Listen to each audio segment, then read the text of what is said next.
edition of the Longview Focus. My name is Kirk Nooks. I'm the president here at MCC Longview, and this is the program, as you know, that shares information with you, the faculty, staff, student, community member, or just a person who wants to be in the know. So, without further ado, let's get started.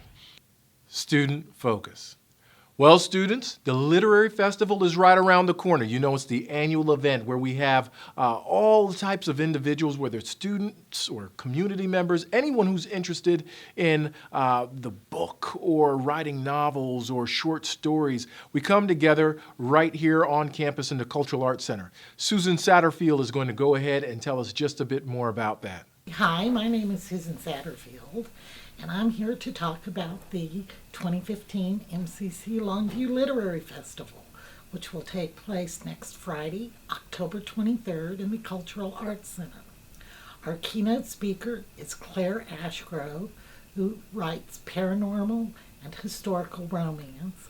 Our featured speaker is Brian Thomas Schmidt, a Hugo-nominated editor, who's edited a number of anthologies for Tor, Bain, and other major booksellers.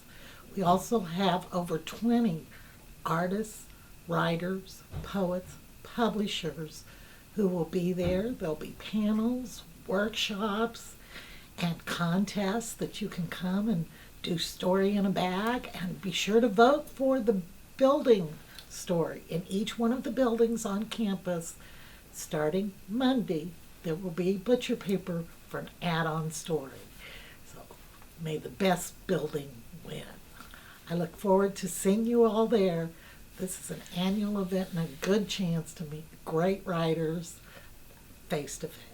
Thanks, Susan, so much for that. And don't forget, students, in every building there's the add-along story. So stop by. I think some are on the walls and posted. Add your story to that, and then there's going to be a contest at the end. Last year, I remember looking through some interesting stories. So be very creative with your imagination, and I'll see you at the Literary Festival this year.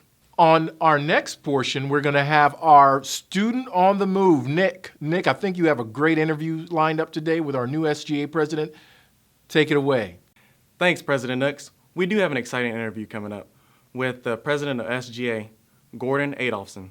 Hey, Gordon, tell us a little bit about SGA. Well, SGA is an organization that allows students to have a voice in leadership on their campus. And so are there any opportunities here on campus? There's actually 3 positions as an executive and an undetermined amount of senator positions. So anyone who wants to apply and meets the requirements can apply. What are the requirements that are needed? For executive, you need to have a 3.0 or above GPA, and for a senator position, you must have a 2.5 or above GPA. That sounds awesome.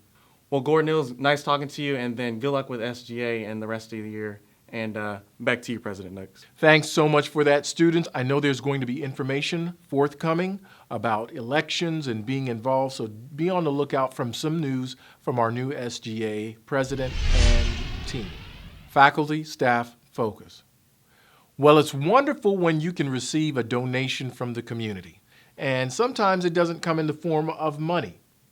But then again, Greg Lofton can fill us all in on one of the wonderful gifts we recently received. This is the aquarium that was donated by Doug Scott and his wife. Basically, they were moving and didn't want to take it with them. It's a 75-gallon marine tank, and what you don't see is there were an awful lot of peripherals donated along with this. Water deionizer, automatic fill units, things of this sort. So it really goes much beyond the tank and the organisms that you see in it. This is going to be used in the anatomy or in the zoology and general biology, and even to some small degree botany labs. And he gave us connections to get some live hard corals that we can start propagating in here. And basically what we're going to try and do is, he was one of many home aquarists that was participating in a program to essentially repatriate corals into parts of the Caribbean. So we'd be getting very specific species of hard corals, propagating them, and then sending them to these organizations, which last I had checked, they had something like 8 or 10 acres that from various sources around the country had been restocked with corals, and they're actually getting downstream of that, down current, new corals being produced from these. So it's actually a successful project, and it's mainly being done with small aquariums like this. This by itself wouldn't be enough to make a significant contribution, but you get all of them together and it does become significant. So this is one of the projects we're looking at carrying on with this once we get a couple of other things worked out here. Quite interesting, Greg. I know it adds to your collection. I've been over there before. Hopefully our students are enjoying it and learning more and more about what you have to offer via these wonderful gifts. Thank you so much. And then on a note, we know November's coming up, and that means Higher Learning Commission. Now, that's our accreditation body. It's a very big deal. Mindy, can you just fill us in on one or two things we need to remember about this upcoming visit? The latest information that I have at this point from Dr. Michael Hillman is that the site visitors will be here on our campus on Friday, November the 13th. Now that could change as we get closer to the visit. Nothing is really set in stone at this point and won't be till that week prior to the visit here on campus. Please stay tuned to more details. In the meantime, if you want to find out a little bit more about the kinds of topics and the kinds of questions and the kinds of areas that the site visitors will be looking at, please take a look at our assurance argument, which is available on the MCC blogs. Or you may also contact your campus liaison, Dr. Melissa Eaton, and she can also point you into the direction of the assurance argument. The most important thing for you to remember is that the campus visitors are here to really kind of have an idea and confirm what is being said in the assurance argument. And they're very interested in knowing that we're fulfilling our mission.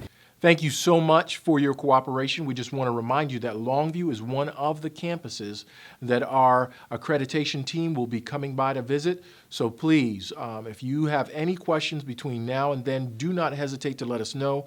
And if you're the public, I know we also have space on our site for public comments that will be closing soon. So please chime in and let us know how good of a job we're actually doing.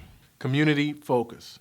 Today we're looking backwards on some things that just happened recently. So on October the 18th, we were able to partner up with Lee Summit, the city of Lee Summit, on celebrating its sesquicentennial Founders Day celebration with a time capsule. Our very own James Wright offered up a rendition of the national anthem. And James is new to our staff. On a part-time basis, he's providing leadership for our communications area, so putting out a monthly newsletter and communicating, getting articles out. So welcome to James, and we're looking forward to working with you. Also, during this past weekend, on the 17th, the Lee Summit Symphony, who partnered with us not too long ago, had their performance, and it was a Halloween of a time. Folks dressed up and were enjoying themselves, and wonderful music. Of course, conductor Russ Berlin was there to provide leadership to a beautiful and wonderful orchestra. Thank you so much for opening that up and for allowing our community to benefit from the arts. We would normally end with Laker Blue Through and Through. You would normally see outtakes or additional pieces.